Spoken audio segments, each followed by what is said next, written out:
the Bears are able to kind of string together a couple drives, and they improved to 6-3. If I would have told you that the Chicago Bears, who started the season by blowing a game to the Vikings and then losing by about 35 points to the Lions in the second game of the year, they'd be 6-3. You'd be nothing short of ecstatic. But the thing is, the eye test for them has not been pretty. Not been pretty at all. But, hey, 6-3 is 6-3. And I think it's a good step in the right direction for Caleb Williams. I think with them winning these tight games, granted, are they against lesser opponents? Sure. Obviously the Giants and the Bengals aren't world beaters, but you still got to win the football games. And Caleb's played well in those games. Give him some credit. Caleb's played well in the games, and I also think the rookie head coach Ben Johnson, former offensive coordinator for the Detroit Lions, he's starting to grow with his play calling and the way he's managing games. Remember, the lasting image we had on Monday Night Football, Kyle, I think it was week 1 or 2, apologies I can't remember, against the Vikings. Week 1, yeah. The missed kickoff with Santos, the lack of clock awareness with timeouts in that game. He's come a long way as well. I like what I've seen from Chicago. I think certainly within the division, I think they are a threat. I know people are still higher on the Packers. I'm higher on the Lions than any of them. Let me make that blatantly clear. I think the Lions win that division. I almost said spare me with Green Bay. But like Green Bay, they flirt with devastation too much against bad teams. I'll hear you, Kyle, when you say they play well against good teams. There's something to that. I'll admit that.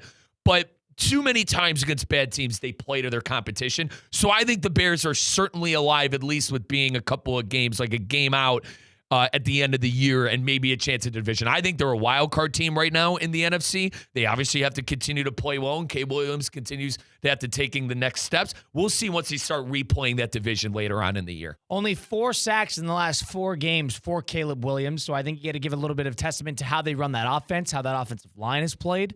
But if I'm thinking grand scheme macro, I mean, let's think about the Bears' resume. Let's add a little context to it. I mean, they had that Raider game on the road, which they barely escaped on that front.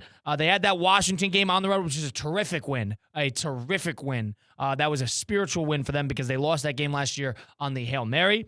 They played New Orleans, pretty boring game. Chicago pretty much controlled it throughout. They had that terrible Baltimore loss where they had somewhat of a chance. It was a competitive game, but it was against Tyler Huntley nonetheless.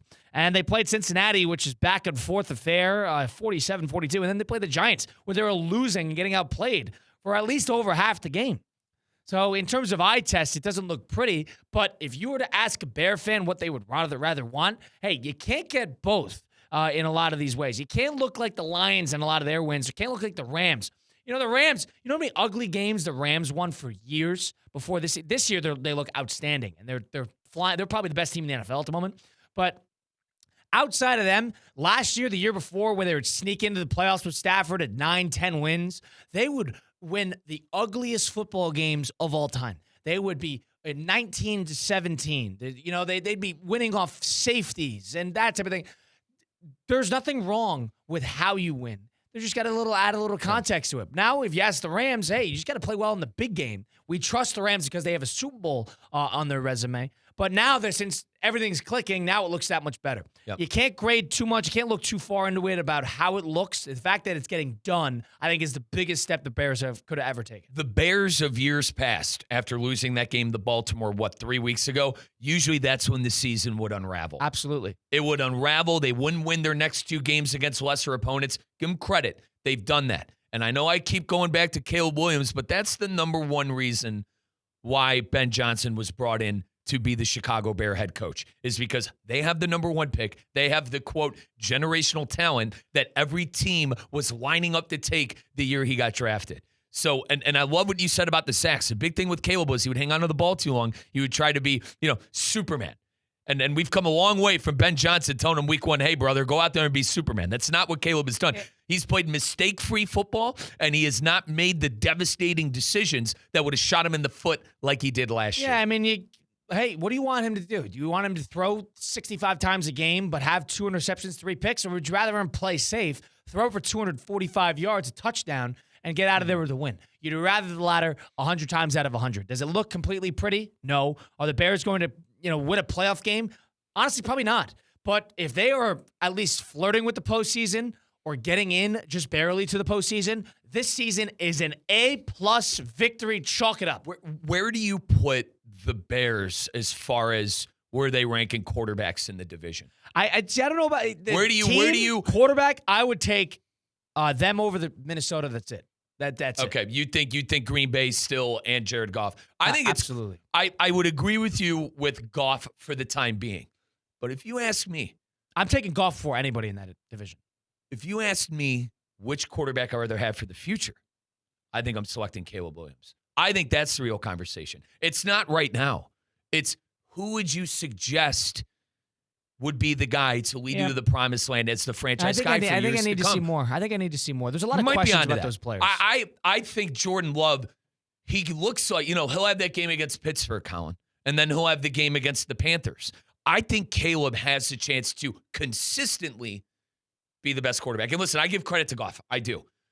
But remember I told you last year, I have a problem with Goff in the playoffs. So let's have Caleb get to the playoffs first. I'll hear that. But with Goff specifically, the lack of playoff success dating back, and he did make a Super Bowl. Give him credit, all right? Even though that call against the Saints in 2018 was egregious, and the way he played in the Super Bowl was awful as well. But he's had good playoff games, there's no doubt. He has, but I remember him for not doing enough in said games, especially the recency bias of last year. To bring things full circle, I would take Caleb for the future in that division over any three of those quarterbacks. Yeah, I mean, if you want to think about path for Chicago, you got to take one thing under consideration. Number one, they still have to play the Packers twice. They still have to play the Vikings again, and they still have to play the Lions again.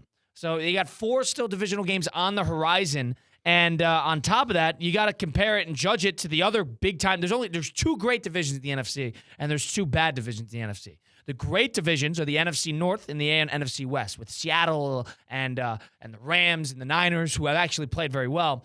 And then on the other side, you got 2 bad divisions with the NFC East, which hasn't looked good, and the NFC South, which mostly hasn't looked very good. Now, if you're thinking about that, all right, well, you're going to have 2 wild card teams, 3 wild card teams there. Who are the 3 going to be? I mean, there's not enough room for everybody if there's going to be 3 good teams in both those divisions. So Chicago is thinking, I need to be better than San Francisco, or I need to be better than one of the 3 top teams in my division, whether it be Detroit or Green Bay. Now, I think we're a long way away from drawing a playoff picture for Chicago, because they have a tough schedule to finish off the year, and they're actually going to start playing good teams. But the fact is, they're 6-3. This has been... despite how it's looked at points, I think if you were to ask a Bear fan objectively to grade this season at this point, if you give them anything short of an A, I think you're dead wrong and you're thinking blindly. Because for what the Bears were, what the Bears are is how you got to grade it in relation to what they were. And you can't grade it like the Lions. So when they have they had sky-high expectations, or the Bills, who, keep this in mind, the Bills are still 6-3, still had some pretty incredible wins, but we're not that impressed with the Bills because we know what to expect. They're a different standard. Chicago was looking to go from 0 to 100. Let me give you a term. They're at 65. Let me give you a term for the Bills. Been there, done that. Right. The Bears aren't at that point. Right. They haven't done it yet. So, I think, to your credit, the expectations are different. The expectation before the year was, let's make sure Caleb Williams has the right guidance in the head coach and is taking the right steps into the right direction. I've seen all of it. Has it been against lesser competition? Fine. I said already, you'll find out more once they start playing the division games round 2.